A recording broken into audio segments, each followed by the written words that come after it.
What if an Ankylosaurus dropped into modern Montana?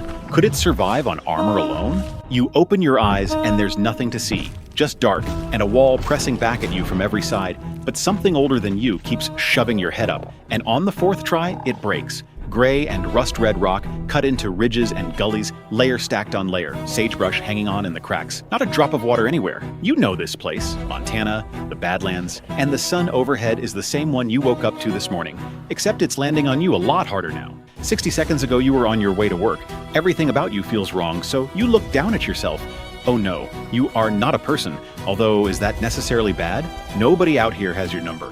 Whatever was on your calendar this morning is permanently somebody else's problem. You try to walk, and it goes badly.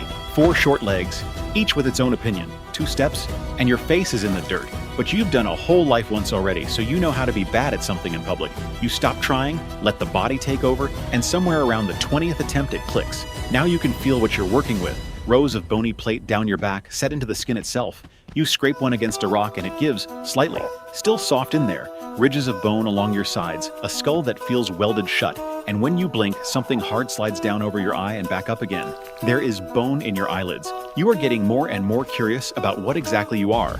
Right now, you're roughly the size of a house cat, and then a very old problem shows up. One that used to find you around 11 every morning. You're hungry. What is there to eat? You still don't know what you are, let alone what you're supposed to eat. You climb up out of the Badlands and the world opens, grass all the way to the horizon. And something in this body, something that isn't you, wants it badly. Fine, you've never eaten grass. How bad can it be? 2 chews in, you know it's a mistake. There's sand in this stuff. It grinds. Your teeth are small and thin and leaf-shaped, and they are absolutely not built for the job. Or maybe it's just the wrong grass. Maybe there's better grass somewhere. You spit it out and go looking for your real meal. Soft things grow where the water is. You pick that up from a documentary, or maybe it's just common sense. You can't tell anymore. Either way, downhill. And walking along, you notice something. You can't see your own backside. Your neck won't turn. Strictly speaking, you don't seem to have a neck. But you can feel something dragging behind you, long and heavy, carving a line in the dirt with every step. It doesn't listen to you, and you can't steer it. What is this thing even for? You decide to ignore it. That afternoon, the prairie splits open in front of you. A ravine, steep on both sides, shade at the bottom. It cools with every step down. Shrubs on the walls, low trees in the bends, soft leaves. You take a bite. That you can chew. Finally, it's time to eat. Life at the bottom of the ravine is honestly not bad.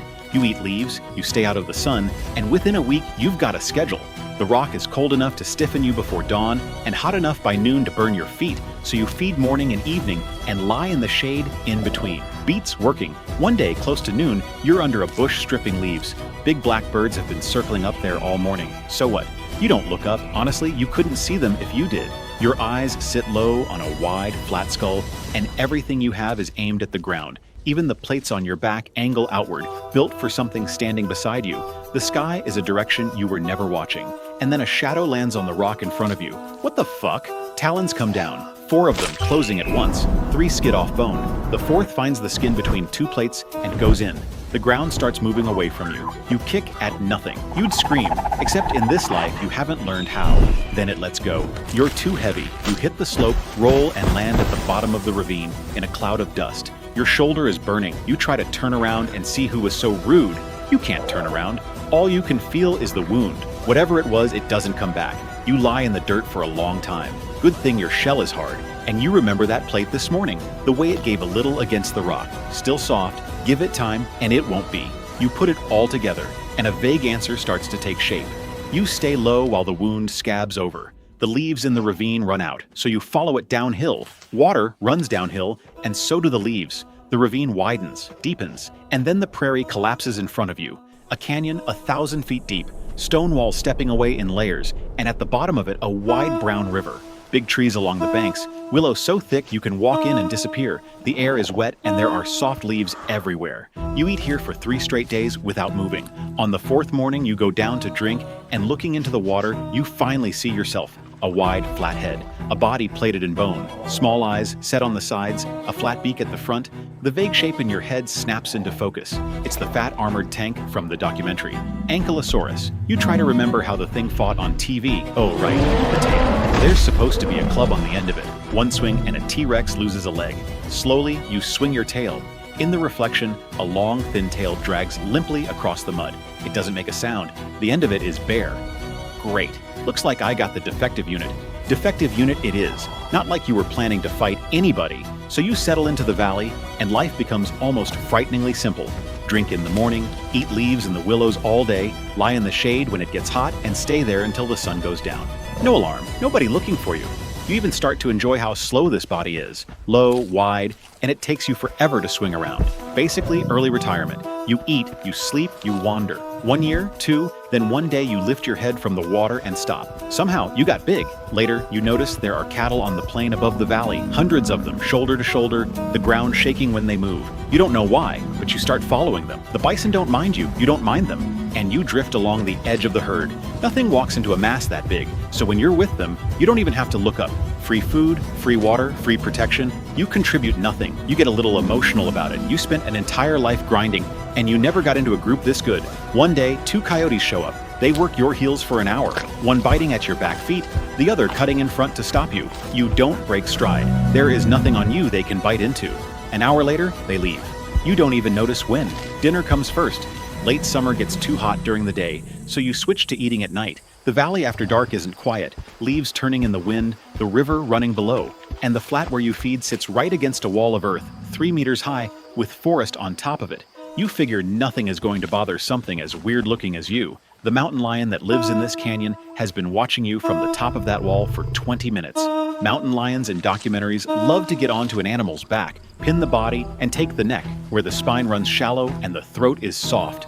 This one is no different, and in its entire life, it has never met an animal it couldn't take that way. You never hear it come down. A dull thud, and your chest is driven into the mud. Something heavy is on your back. Your first thought is, again? But this doesn't feel like a bird. Jaws close behind your skull and slide off. Close again, slide again. Claws scrabble across your back, find nothing, and rake off the plates with a sound like a shovel dragged over stone. You don't fight. You put your belly on the ground, go completely still, and wait for it to finish. 20 seconds later, the weight is gone. It backs off onto the bank, 20 meters out, tail low, staring at you. After a while, it walks away. You get up out of the mud and shake yourself off. Not one bite got through. Curious, you try to look at your own back, still can't turn your head, so you settle for looking sideways. Not one plate is damaged. You shake off the dirt and walk back into the willows. The leaves are still there. Half the night left. Keep eating. It gets cold. Ice grows out from both banks, the leaves fall, and the wind comes straight down the valley with nothing left to slow it. The air is so cold and so dry, you can see your own breath. Strangely, it doesn't bother you. Every breath seems to get warmed before it even reaches you. You have no idea why. All you know is that your nose is long on the inside, coiled, winding. The leaves are gone. So you eat bark, willow, whatever green you can dig out from under the snow. It's bad. It works. Then the coyotes come back. 6 of them this time. They don't attack, they follow. You walk, they walk. You lie down, they lie down. They bed down in the snow where they can see you, and they wait. They're waiting for the cold. Every big animal out here gets taken by the cold eventually. All they have to do is outlast you. 1 day, 5 days. On the 9th, they leave. You don't even look up, and that's winter. The next spring, walking around, you notice something feels different back there. The tail is still long, still heavy, but it feels different. Sometime later, another spring, and the ice breaks. The river runs loud and brown with it. You come out of the willows to drink, and afterward, on a whim, you shift around and take a look at your reflection. This time, the thing in the water fills the frame. Over 6 meters long, the plates on your back are hard as stone now, overlapping from your skull all the way down, and the ground shakes when you take a step. I guess this is an adult? You can hardly believe it. 30-odd years in your last life and you never grew into anything worth mentioning. Now you're something nothing out here can touch. You swing your tail. There is weight hanging off the end of it. Anyway, time to find food. In April, he shows up, a grizzly. 140 years ago, grizzlies were wiped out of this country entirely. Lately, they have been walking back into it, one bear at a time, up the river corridors, mostly at night. This one has been traveling east for weeks. He spots you from a distance and gets curious. He comes closer, you ignore him. That annoys him, so he takes a couple of bites out of you. Can't get through. He tries another spot, but he can't reach your neck because you don't have one. Here we go again. You sigh and do what you always do. You lie down, and even then, he can't dig you out. Too low, too heavy, nowhere to get a grip.